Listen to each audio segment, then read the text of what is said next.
Break muna sa bakasyon, gawa naman tayo ng overnight oatmeal.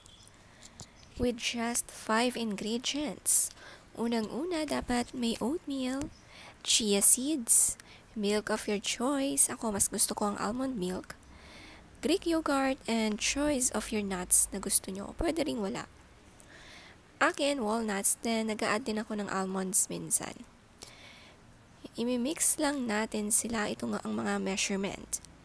1 cup of oatmeal, 1 tablespoon of chia seeds, 1 spoonful of yogurt, and 1 cup of milk.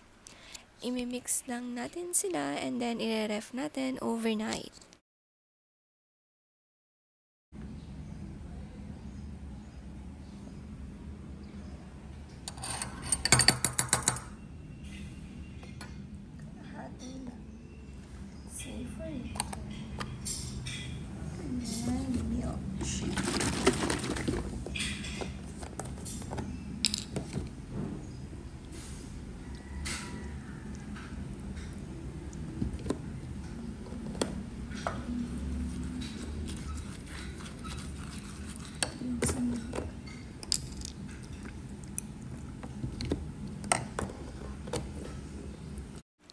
Kung gusto mong madalian na kainan agad, pwede namang ibabad for 2 to 4 hours. Pero mas masarap nga ang overnight na i-chilled mo siya buong gabi.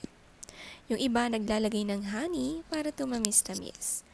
Wala akong honey kaya hindi ako nakapaglagay.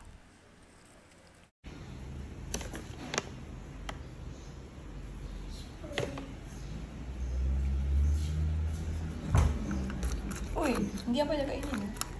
Real. Nababad mo na ang babakain. Chia seeds.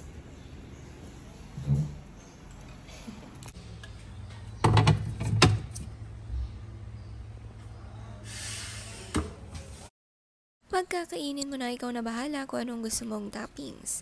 Ako kasi madalas apple, banana, mango. Ayan, and then enjoy eating na!